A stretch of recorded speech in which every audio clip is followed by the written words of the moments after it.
the 40 days, the first 40 days are significant, so there's something in that 40 days. And I remember Abdullah touched up on it on Tad's last year as well when he did it again. So Alhamdulillah, inshallah, as many people, as many Ansaris as possible can join this, and we can all pray together and meditate together, and have like a similar, have the same goals and things like that, during this period. It's such a blessed time. Shaban and Ramzan are such a blessed time to do this in. So inshallah, Mola Ali Waris.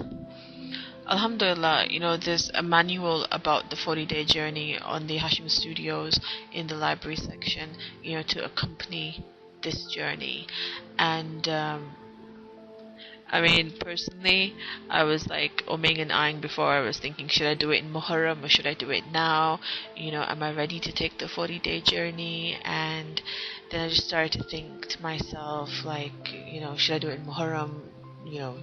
Like, what? Should I do it now? I started to think to myself, I wonder who's whispering in my ear right now.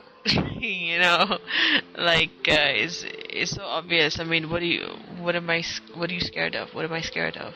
Fear is such a powerful tool, and society uses it to basically scare us about everything and to keep us basically off track, so like your family use it to force you to follow their dreams and not your own dreams, and you use it yourself to stop you from doing things, because then if you do something and you fail, or if you do something and it goes wrong or whatever, whether it's a project, whether it's something new, whether it's an adventure, whatever, if you do it and you fail, you have no one else to blame but yourself. So that fear, manifests itself in saying, okay, I should step back now. At that point we have to recognize who's whispering in our ears, which shaitan is whispering in our ears, And then when we don't do things, we have this like war within ourselves. We have this huge guilt that we carry around. Am I doing this or am I not doing enough? I mean, I have this struggle on a daily basis where I just think to myself, I'm not doing enough. I need to do more. I need to learn more. I need to, especially when it comes to the call, when it comes to, this dawah and the message. I just have this inner battle every single day. I'm not doing enough. I need to do more. So where's the time going? It's like you wake up and then all of a sudden it's like 3 o'clock in the afternoon and you think, where has my day gone? And it's like time is going so fast. Time doesn't wait for anyone. But you have this like overwhelming sense of guilt, and then you just gotta like meditate and try and let that go, and eventually it becomes like a burden on your soul.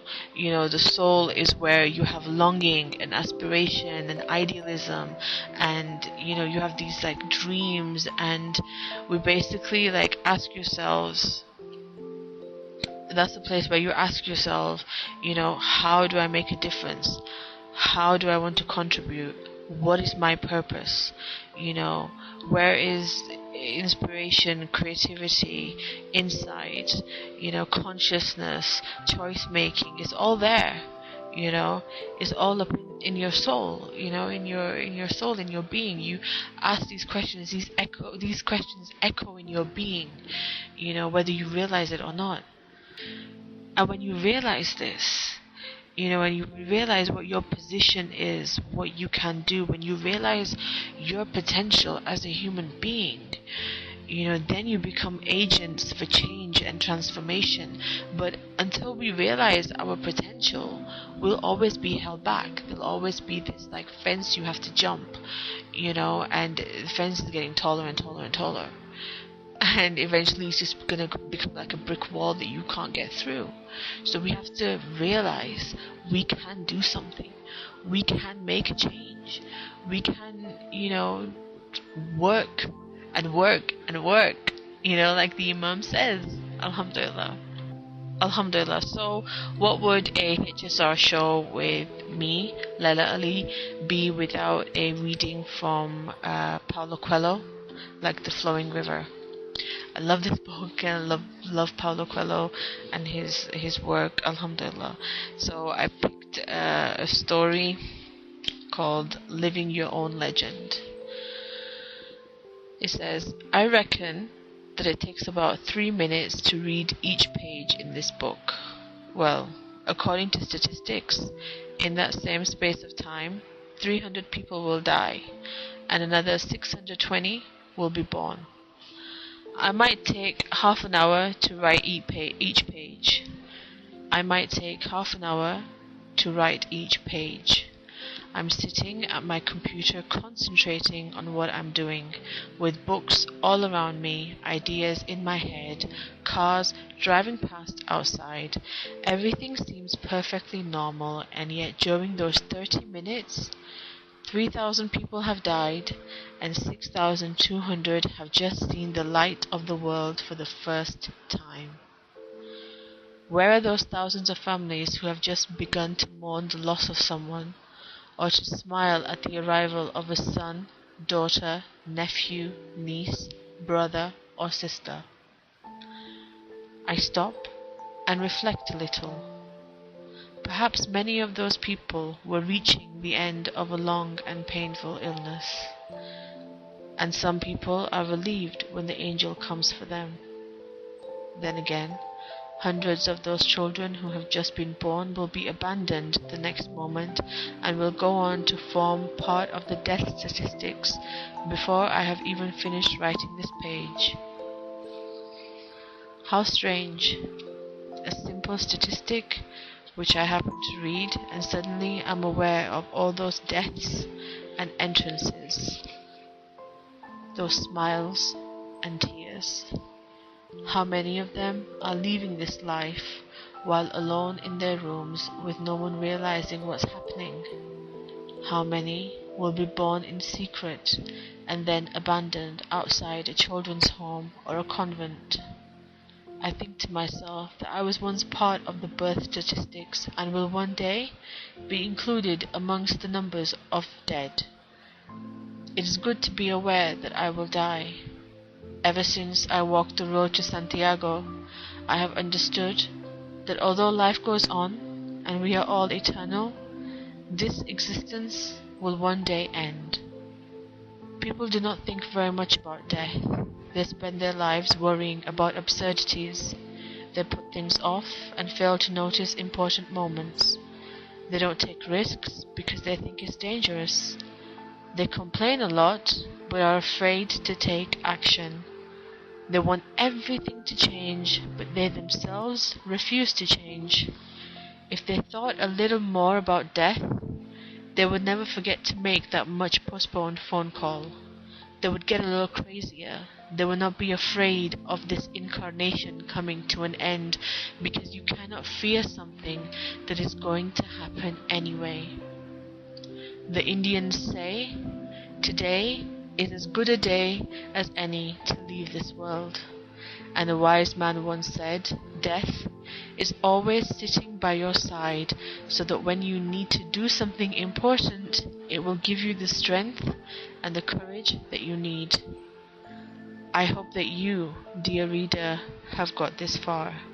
It will be foolish to be frightened by death, because all of us, sooner or later, are going to die, and only those who accept this fact are prepared for life.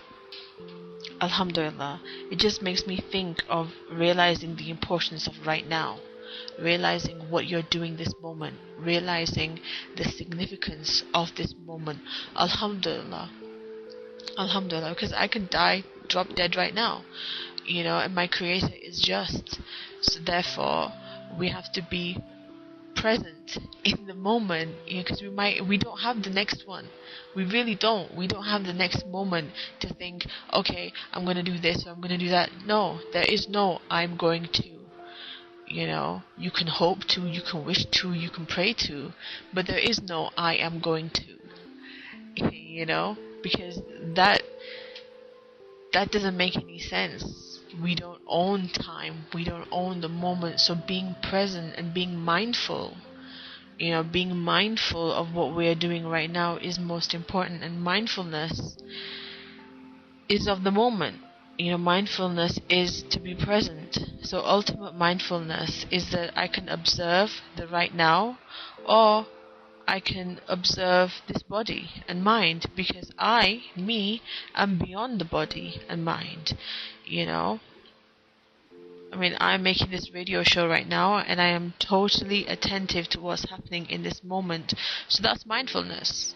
Mindfulness is being of the present. So this present moment is the junction point between the unmanifest and the manifest.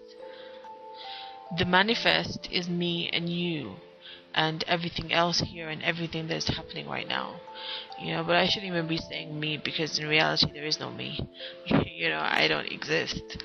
I am the observer of this one and that one and everyone. So mindfulness is good practice. It's something that needs to be nurtured and cultivated. It's one of the most important things we can do, is to be present, to be in the moment, and to make use of our moments, to squeeze every moment.